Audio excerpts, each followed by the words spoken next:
there's not too many teams in the country that have had the same 5 starters all year long. And, you know, all of a sudden we have to make a change, and that's how we respond. So it was very positive for us. And now we go into really, you know, 16 wins could win, is going to be, I believe, no, maybe if Purdue won out, but 16 wins would probably win the conference, right? I guess 17 if Purdue won out. So, and that's our goal, you know, get one game at a time, win 16 games in this conference, and either have an outright championship or share it with somebody. So that's all we can control, and Maryland is in the way of that, right? We played a great game with them. I watched that most of the morning. Great game with them. You know, they're such a good team, and we're going to have to play a similar way against them. We're going to have to really play really good defense. They got a great mix of inside and outside, and I think our guys are excited. I think what we're most excited of is that the way we responded to such a disappointing loss last weekend, that we respond. You couldn't respond better than we responded. So now we got to respond to some success.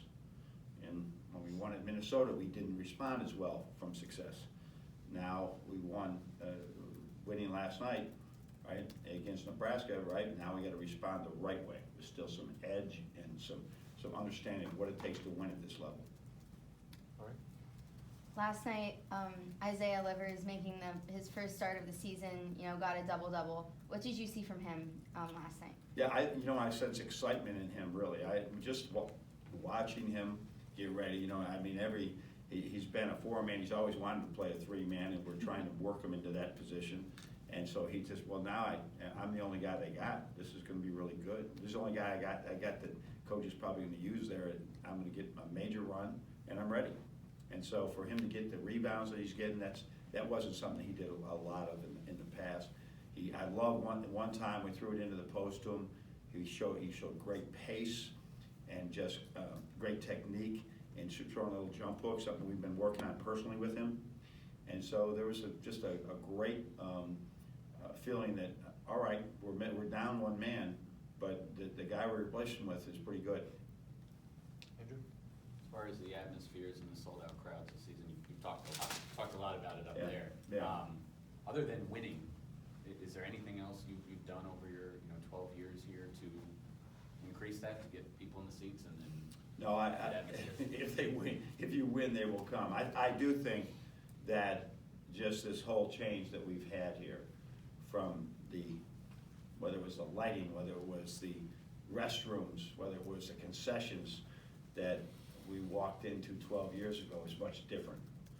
And so it's really that's got to be a part of it too, that people come here and it's efficient. Their time here in the efficient, and they have a good time. I think the half times and the timeouts and all these things. There's a little bit of there's things going on that are high interest to young and old, and that's been a terrific change, I think, from what I remember when we first got here. But then you can do all those things like crazy, and if you're not winning, there's not going to be anybody here. And so we're blessed with it. I think what the biggest thing to change that I've seen is the student support. That, as you know, that goes up and down at every university, and that's based on winning, and that's based on tradition. And we've established that again, and now we want to keep that going. And then hope you'll humor me with this one. I know you're not looking ahead to the NCAA tournament, Right. but just generally speaking, people talking about seeds, will Mhm. you be a 1 or 2 or 3, whatever. Is that overrated compared to like location, where you go? Like I guess if the selection committee say you can choose Yeah. where you go versus what seed you are, would Right. that be a No, I like that or no, I don't think location doesn't bother me. I think that, and seed is not important as well. It's all about who you're going to play. You could have the exact wrong matchup, right, for your team in round 1 or 2, and all of a sudden your season's over. I mean, there could be one team, and it could be, you know, a team that's not seeded high, but it could have been a great matchup for somebody else. So there's so many good teams. All 68 teams can beat anybody. They're all champions of some. They either were good enough to get in the NCAA team, or they're champions of their league. They're pretty good, and so it's a little bit of luck of the draw there. And as I said, there may be a couple teams that are up there, 1, 2, or 3 that are like have outstanding talent that is just, they can win on a bad day. There's some teams. The rest of the teams, right, they're gonna have to play well, or, and as we saw last year in Virginia and UMBC, anybody can beat anybody. Back with Scott. First off, have to ask any update on Charles? No, he'll be there today, but I don't know where the word, I wrote about the word significant was used. If he said that, Nope. he should be gone. Just missed It's it. very slight, and so we're hoping to have him back, but as you know, we've had times where we thought Karis LeVert was gonna play the next day and he didn't play the rest of the year. There's a lot of things that go on to anything, and any type of ankle sprain but we've done all the tests, and we're hoping he's gonna come back real soon, but it's gonna be up to him, and it's gonna be when he's pain-free. And second off, how tough is it to play in College Park? Every place is tough, but they do a wonderful job there. They got, what's it called when everybody is together? Like they do some flash Flash mob. I mean, they're incredible with the way they do that, and I understand, I think from a friend, they're celebrating their 100th year of basketball on this game. So it's gonna be a sellout. It might be their senior night, I'm not sure, but it's gonna be a great atmosphere. Every time we've gone there, it's a really neat place for our kids to play, but it's not unique to the league. The league is like this. And there's very few places, 1 or 2, that you don't walk into, and it's been a sellout. And with enthusiasm, with just great atmosphere to play basketball. And I'm proud to say Chrysler's one of those venues. Jay? John, I know that Nebraska's front court doesn't exactly provide the challenge that Maryland's will on Sunday, but with Colin being the first big off the bench and how he performed yesterday, what are you going to be telling him going in that he has to go up against a former McDonald's All-American and Bruno Fernando, who's probably a lottery pick if he goes to the draft? I'll say good luck against Fernando. Fernando's, he's a man, he's a real man, and he's gonna have to really play with his feet and understand angles and do some things. So it's, Fernando is John Teskey had a great first half, and the second half, Fernando did much better, really played well. But whether it's Colin or anybody else, this kid, there's a reason this guy is an All-American candidate, and on many NBA lists. But he's a tremendous player, and what's most impressive is the way he can pass the ball. I mean, they play through him a lot because he's such a great passer. So you start doubling him, you start doing things, you better be careful, because somebody's gonna be wide open. And then there was some conversation last night about Colin's nickname. John actually flashed the widest smile I've ever seen from him when I asked him about it. Colin says that you nicknamed him Swaggy C during the recruiting process. I did not do that. That's what he no. claimed. No, I'd call him a few things. No, I think it was, I don't know, but he does have some stuff to him, but I don't think I called him Swaggy C. Maybe one of the other assistant coaches did. I don't even know, is there a person named Swaggy C? Well, there's Swaggy P, who was Yeah. nicknamed on the Lakers. Well, maybe I said it one time. Josh? Colin's obviously come a long way physically Mhm. from where he was in high school. What's the next step for him in terms of growth? Is it adding Yeah. weight or mass? I think I said today, or maybe I said last night, understanding that he's in better shape than he's ever been in, and he can continue to run. He can continue to keep his motor running in the post. That's huge for him. And then let the game slow down a little bit. I mean, his head was spinning last night, that he was in there for so long, so much. He wanted a rest after the first 2 minutes, and we had a TV timeout.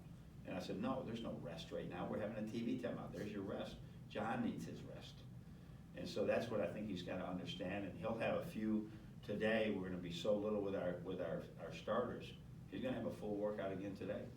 And because really he only played 10 minutes or so he needs to keep understanding I can play through fatigue. But it's been great, and it's great to see a young freshman, right, and who is a young freshman with a summer birthday, that he'll be 19 this summer, that he can just go out there and play, again, whether it was against Roby, whether it was against their other big kid, he went and fit right in. James? John, Colin said he likes to stack these little plays, I guess, together. Was there out in yesterday's game, these little plays that you string together based on film? No, I just think when you look at his minutes, there's action in those minutes. There's rebounds in those minutes, there's block shots, there's stuff going on. Some of it's good, some of it's bad, but there's action. He's not, the game's not passing him by without him doing something right or wrong in it. So I think that those errors of commission, I guess, or his success through commission is really, it shows that he's got a chance. He's really got a chance. Trying to think of somebody I could compare him to, but he's out there making things happen. And then you mentioned you don't want Charles to come back until he's pain-free. There might be a natural urge with, 2 games left, maybe you want to rush back. How do you make sure he doesn't rush back and make it? Well, it's going to be up to him. That's a great question. So what we have to do is make sure that he feels really good about it. And guys have played when they're not completely pain-free, right? And so we got to make sure that he's doing everything for the right reason, because he's playing on one leg and just trying to be brave. That's one thing. The other thing, I think you got to be very careful. You don't set your date when you're coming back. Let your body tell you when you're coming back, and that's what he's going to have to decide. And I think anybody who has an injury, right, is sort of afraid to try it. Everybody would be, and then all of a sudden it doesn't hurt anymore and you can go. So that's an area we completely trust our trainers and Charles to make a decision on that. John, you touched on it a couple times, maybe last night with, Jordan didn't like his performance at Michigan State, maybe some other guys. How did the whole team maybe react after what I can't imagine was a great, or a very comfortable film session, or how did they all react? I think we came out of there as a better team, because the film session was not good.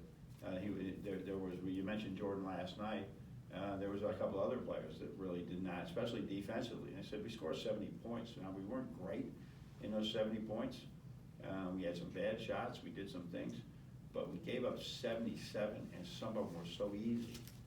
And so I think they remind me a little bit of our Iowa game, where we lost so much focus. And all of a sudden, we were a step slow with everything, and Michigan State made us play that way. So I don't think nobody came out of there hanging their head and say, coach is picking on me. I think everybody took ownership of it and realized that we're a better team than we played there.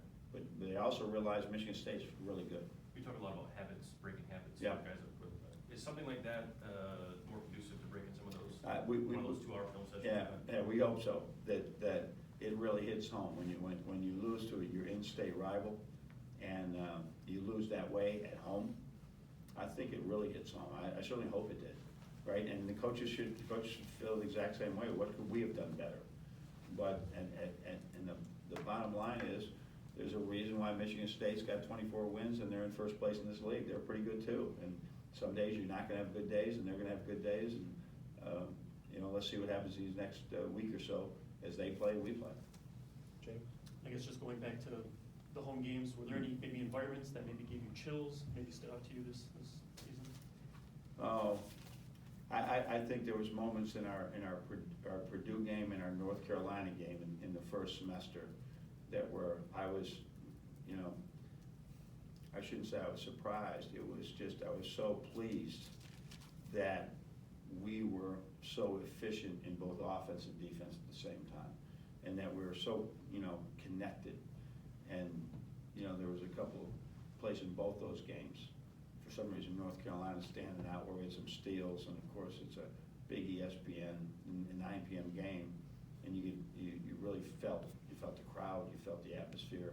It was as good as college basketball can get, and so that was I think I remember those things. And then if you go when we go through the gamut of the other games that we played, we had some really good Saturday games, Sunday games, and then the Ohio State game. Yeah, there were some moments in all those games that it was like, man, we're having fun.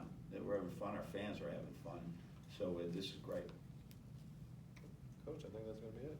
Okay.